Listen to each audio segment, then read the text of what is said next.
you ready today? Got the clip ready? Should be an easy day and a good story and a good little report. Hey, I never asked you, Marvin, are you afraid of flying? You are. Yeah, I figured you might be. All right, Marvin, well, the clip's not so bad, so you should be good today. All right, let's do this report. Good afternoon. I'm Steve S.H. Walters reporting for Breaking News 500 here in Vero Beach, Florida. Today's topic is fear of flying.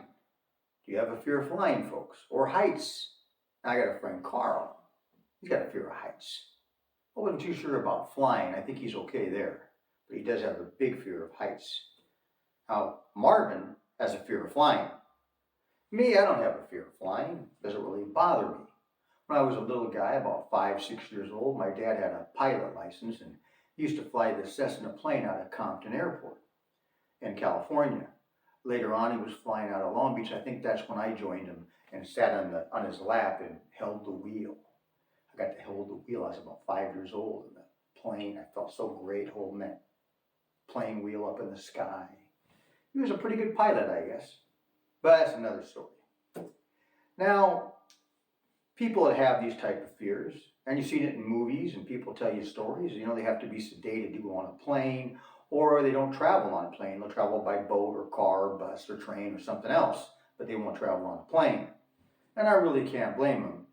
And you'll understand why I understand after I tell you my story. Now, we got a clip of a small Cessna plane in trouble. Not a bad clip, but just to give you an idea of how things can happen up there in that sky. Are you ready with the clip, Marvin? He's ready today. All right, Marvin, roll the clip.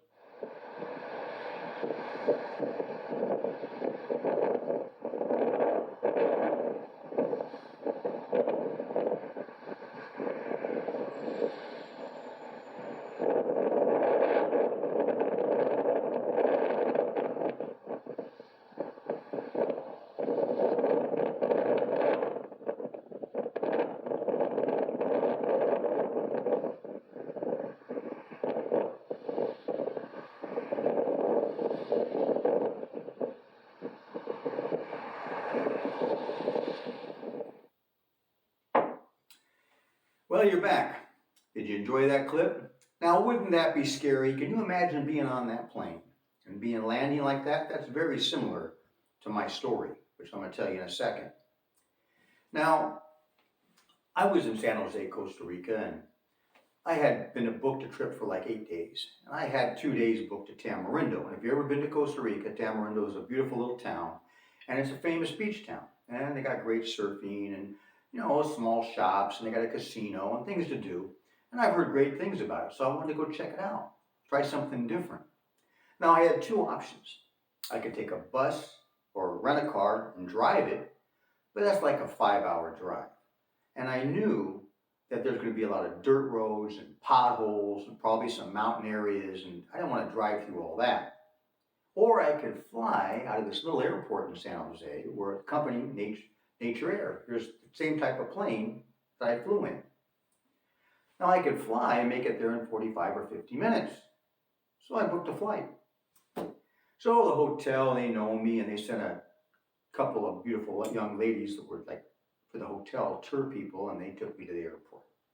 After talking with these two lovely ladies, I got to the airport. I was thinking I should just stay in San Jose, make a date with one of these girls, and forget this trip. But I had it all booked, and I wanted a new experience, so I went on the trip to Tamarindo. Now, we're getting ready to go on the plane. Now, this is Costa Rica. This is a Spanish country, so-called third world country, but they got a lot of great things. I love Costa Rica. It's always got a special place in my heart. And we get ready to go to this small Cessna plane to get on. 2 police officers come out with their dogs, these drug dogs. There's only like 8 of us or 10 of us that can get on this plane. The plane's booked. So we're all 8 of us or 10 of us are out there. And we got to stand in front of the plane, and we got our luggage in front of us, while these police dogs go sniffing the luggage, looking for drugs. I'm like, really? I already went through all the immigration to get into Costa Rica and San Jose. I'm not even out of the city. I'm here in this little small airport, and you're doing this again? Hey, drugs are going up and down. I'm starting to get nervous. I don't got no drugs, But the whole process is getting me nervous. Now, one guy had his bag opened, but he didn't have any drugs. I guess they thought they smelled something else, but there was no drugs, so he was okay. So we got to board the plane. So now we board this little Cessna plane. And they got these little plastic seats that are like this big. And like one seat on this side, one seat on that side. That's it. One seat, one seat, one seat, and a little, walk area. And then you got an open cockpit for the pilots. There's no door on that thing. You can see the two pilots right in there. Now we get buckled in. You got your little luggage in front of you. And we're waiting to go. And these two pilots turn and tell us in Spanish that, we're getting ready to leave for Tamarindo and we'll be there in about 45 or 50 minutes. Now I'm getting scared. Because I look at these two pilots. They're like 19 years old. They're like 19. They're just out of high school. Who taught these guys to fly?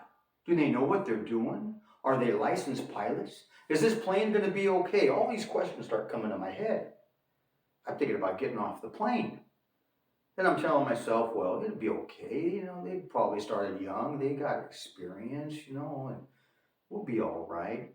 It didn't help, folks, that about a week before I got to Costa Rica, I watched some movie or some documentary on some small plane that crashed in Costa Rica. And all these people died on this little Cessna plane, except for like one or two guys, and they were struggling in the jungle. That movie didn't help. Now I'm on this little Cessna with these little plastic seats. Just went through a drug test. I got two 19-year-olds flying this darn thing. We're going to go up in the sky. We're going to go, this could be it. So I try to tell myself, it's going to be okay. It's going to be okay. It's going to be okay. We get ready to take off. As they start the engines, this whole plane is like shaking. And we're getting ready to go. And this whole little plane, I'm thinking the plane's going to bust. It's just like really vibrating and shaking. You really feel this thing going. And then all of a sudden it takes off. It takes off and it's a rough takeoff. It's like up, down, up, down. I'm like, oh my God, they're not even going to get off the ground on this thing. We get up. We're up in the sky. I'm going, okay. I think we're going to be okay now. I think we're going to make it. We're going to be all right. A couple of minutes later, turbulence. Plane drops down. My heart drops down. I'm going, this is it. This is it. And they got a hold of it again and brought it back up. Now, never once was there any warning of turbulence or everything's okay, folks. They didn't even talk to us, except for before we took off. They're busy just, doing their thing, and they don't care. Young guys, probably talking about what they're going to do in Tamarindo or something. And I don't know about everybody else, but I'm thinking, just get me through this thing. Let me just get to Tamarindo safely. So we come into Tamarindo, and the landing was similar to what you saw on that clip. Kind of did a little swaying, I'm going, can you guys hold the plane straight? Can you hold the plane straight? Now, at least I can see the ground. We're getting close to the ground, so I'm figuring even if this thing does crash, I'll probably survive now. We landed okay. We got there. I get out of the plane. I'm doing one of these things. I'm not even religious, but I'm doing one of these things. We're here, alive, no accident, no problems. Now I start to walk to go get like a cab or something to go into town. And I see this other little chopper, this one right here. Now, this guy has developed this thing in Costa Rica, I found out.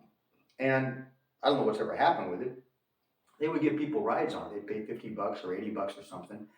And they put a helmet on and they just go up in that little seater and, travel around Costa Rica. I thought, that's pretty cool. I don't know if I could get into that thing after doing that plane ride. It might even be safer than that plane ride. Now the big question was, 2 days later when I'm leaving Tamarindo, I got to go back to that airfield and get back on that Cessna and go back to San Jose. I started thinking about a rent-a-car. So I got enough money on me, I can rent a car, so I lose a plane ticket, big deal. I'm going back and forth with this whole thing. I finally decide if I made it here safely, I'll probably make it back safely, and maybe I'll get there and there'll be some older pilots, some experienced pilots on this little Cessna. So I go back to the airfield to leave. The same two pilots. Same two pilots. 19 years old. All right. Let's do it. Let's do it. If my number's up, it's up. These guys got me here, they'll get me back. Well, we made it back without any problems. Thank God. Now that's my scary plane story. I've never been afraid on a plane. And I've traveled, not a lot, but I've traveled more than my share. But that plane in Costa Rica, that Cessna, the conditions, the pilots, the whole process, I got scared, folks. I got scared. So I can understand, Marvin. I can understand. Well, folks, if you have any scary plane stories or anything you'd like to say in the comments, I'd love to read about it and hear about it. In the future, when you fly, all I can say is do your research. It's a gamble, you know. You never know if you're going to make it or not. As soon as you get in that plane, whether it's a big jet airliner or a little Cessna plane, your hand's in the pilot's lives, and your hand's in the mechanics and people that put that plane together. Nothing malfunctions. So you just got to trust them and maybe take a nap or a siesta, and hopefully you'll be okay. What can I say? Oh well. I'm Steve S.H. Walters. I hope you've enjoyed this report for Breaking News 500. Have a great day.